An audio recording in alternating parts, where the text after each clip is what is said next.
Tachchen Leute, ey. Cool, dass ihr wieder dabei seid, freut mich megamäßig. Ich hatte ja eigentlich gedacht, dass ich den Hühnerstall abgeschlossen hatte. Ich habe aber jetzt einige Fragen von euch bekommen, was ich für Materialien gebraucht habe und wie ich die verbaut habe. Deshalb habe ich mir jetzt gedacht, ich mache euch nochmal hier eine Zusammenfassung und ihr braucht auch nichts mitzuschreiben, das ist ganz gut. Ich mache unten in die Kanalbeschreibung einfach eine Einkaufsliste und da könnt ihr euch das einfach rauskopieren und wenn ihr das nachbauen wollt, könnt ihr dann einfach in den Laden gehen und die Sachen besorgen. Okay, ich würde sagen, los geht's! Ich habe die Fundamente in diesem Fall einfach anders gemacht und nicht mit Beton, weil ich einfach keine Lust hatte, Beton in meinen Garten reinzuschütten. Ich habe das so gemacht, dass ich einfach ich schätze mal 25 cm tiefe Löcher ausgehoben habe und dann diesen groben Split da reingemacht habe, den verdichtet habe und auf den Split dann entsprechend diese Natursteine draufgelegt habe, die dann das Gewicht von dem Stall aufnehmen können. Auf die Natursteine habe ich dann diese Pfostenträger drauf gesetzt. Dabei solltet ihr darauf achten, dass diese Pfostenträger hier unten diese Einkerbung haben.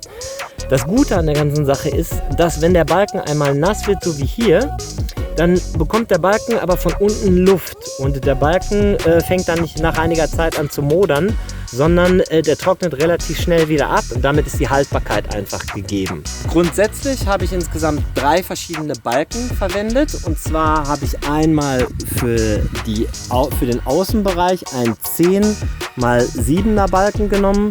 Das hat vollkommen ausgereicht. In Deutschland würde ich wahrscheinlich sagen, weil der Standard ist in Deutschland 8×8, das müsste eigentlich ausreichen. Das heißt, ihr werdet wahrscheinlich ein 8×8er Kantholz dafür verwenden. Als zweite Balkenstärke habe ich den 7×5er Balken genommen.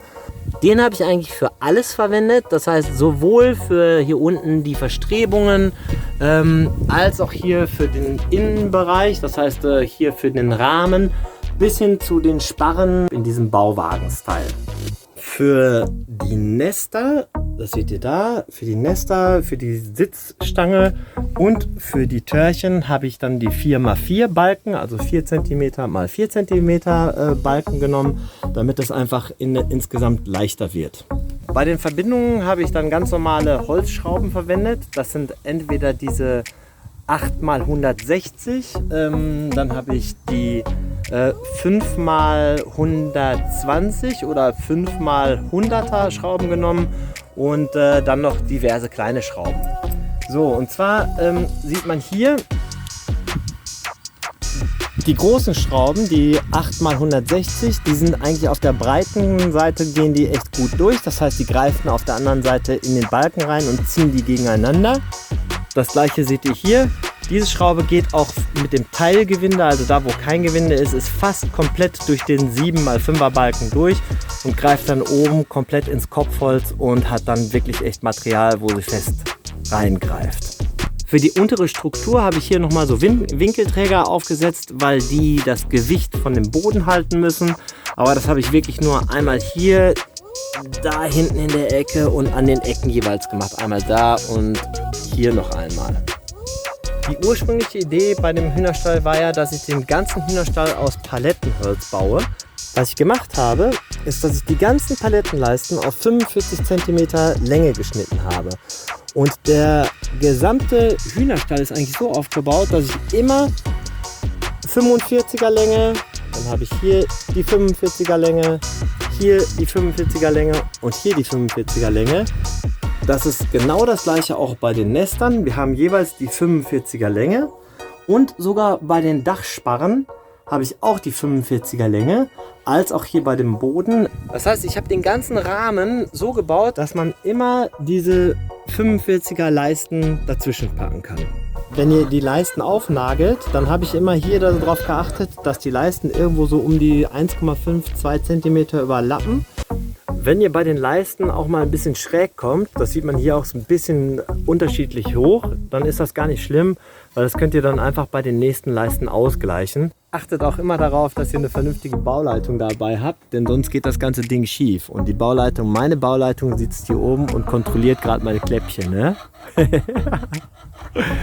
Um diesen Bauwagen-Style hinzubekommen, habe ich das so gemacht, dass ich die Dachsparren jeweils mit so einem Radius von ungefähr 4 Metern geschnitten habe. Bei den Fenstern habe ich das so gemacht, dass ich eine alte Duschkabine dafür verwendet habe. Das sieht man hier.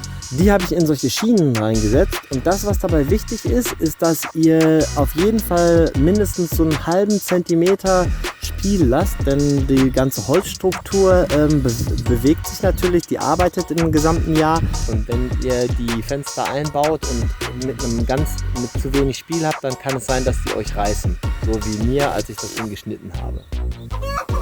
Hey! Was machst du denn da für?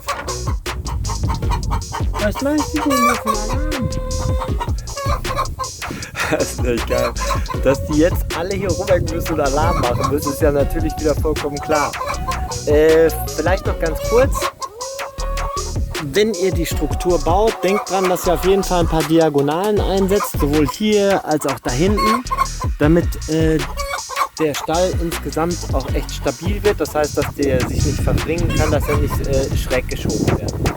Ich habe auf beiden Seiten eine Serviceklappe eingebaut, wo ich darauf geachtet habe, dass hier unten keine Kante ist. Das ist eigentlich echt super gut, weil du musst im Prinzip eigentlich nur noch den Mist rausziehen, als auch auf der anderen Seite die Hühnereier rausnehmen und dann könnt ihr den Stall extrem einfach sauber machen. Da stellt man einfach nur hier unten eine kleine Schubkarre davor, nimmt eine Hake, hakt das in die Schubkarre und man ist eigentlich schon direkt fertig mit der ganzen Geschichte. Das ist echt super. Wenn ihr einen Stall baut, dann müsst ihr immer darauf achten, dass der Stall an sich gut belüftet wird. Das heißt, hier oben habe ich das so gelöst, indem ich da oben einfach über die ganze Breite das offen gelassen habe auf beiden Seiten und habe dann diesen Volierendraht da reingebaut, so dass dann wirklich echt auch die Luft vernünftig zirkulieren kann. Da mein Stall relativ weit unten ist und ich nicht immer rauf und runter rennen möchte, habe ich meinen Stall mit einem automatischen Törchen ausgestattet. Und was mir wichtig dabei war, ist, dass ich dann auch ein Solarpanel reingesetzt habe. Und zwar deshalb, weil ich sicherlich auch mal für ein verlängertes Wochenende wegfahre. Ich fülle dann einfach das Futter auf, ich fülle das Wasser einmal auf und dann habe ich da erstmal 3-4 Tage oder 5 Tage Ruhe und weiß aber auch, dass das Törchen immer morgens aufgeht und abends zugeht. Das Törchen ist so aufgebaut, dass man da oben einen entsprechenden Controller hat, den sieht man dort da vorne. Und hier vorne habe ich einen Dämmerungssensor eingebaut. Das heißt, dass das Törchen sowohl über eine Zeitschaltuhr, aber auch über die Dämmerung auf und zu gehen kann. Bei den Nestern, ich bin jetzt etwas leiser, weil ich gerade gesehen habe, dass eine gerade ein Ei legt. Ich zeige es nur ganz kurz. Da sitzt sie da hinten. Hier vorne hat eine schon gelegt. Ich mach mal schnell wieder zu. Grundsätzlich sagt man, was machst du denn da?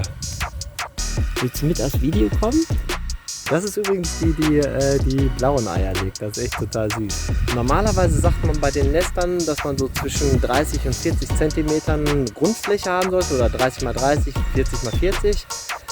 Bei mir ist es so, dass ich die 45er Größe gewählt habe, damit ich halt die Palettenleisten wieder wählen kann. Ich habe 3 Nester für insgesamt maximal 12 Hühner gewählt. Man kann sagen, so als Faustregel, zwischen 3 und 4 Hühner teilen sich ein Nest. Bei mir ist das echt ganz lustig, weil eigentlich alle ins gleiche Nest legen. Nur die eine, die diese blauen Eier macht, die legt immer in die anderen Nester rein. Wenn ihr euren Hühnerstall plant und ihr fragt euch, wie groß das Ding werden soll, als Faustregel kann man sagen, zwischen 3 und 5 Hühnern. Hey, was macht ihr denn hier? Komm mal her. Jetzt Schubs. Was ist los? Wollt ihr auch mit aufs Video?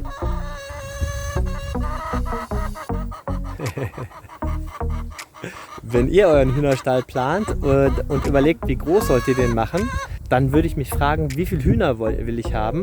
Und als Faustregel kann man sagen, zwischen 3 und 5 Hühnern pro Quadratmeter. So Leute, das war's für heute. Ey, danke, dass ihr dabei wart. Das ist echt so geil. Und an alle, die noch überlegen, ob sie sich Hühner holen wollen, so wie Silvias Papa, auf jeden Fall machen. Ey, es macht echt super Bock. Vielen, vielen Dank, dass ihr dabei wart. Hat mich echt gefreut. Ich hoffe, ihr konntet viel mitnehmen. Wenn ihr Fragen habt, gerne in die Kommentare was schreiben. Dann versuche ich das zu beantworten. Und super gerne ein paar Likes hinterlassen oder auch ein Abo. Echt, das wird meinem Kanal helfen. So, viel Spaß auf YouTube. Ich gucke mal eben schnell, wie viel wir heute gelegt haben. Oh, Hallöchen. Hey ihr Tschugis, da habt ihr richtig Stoff gegeben. So, dann noch viel Spaß. Bis später.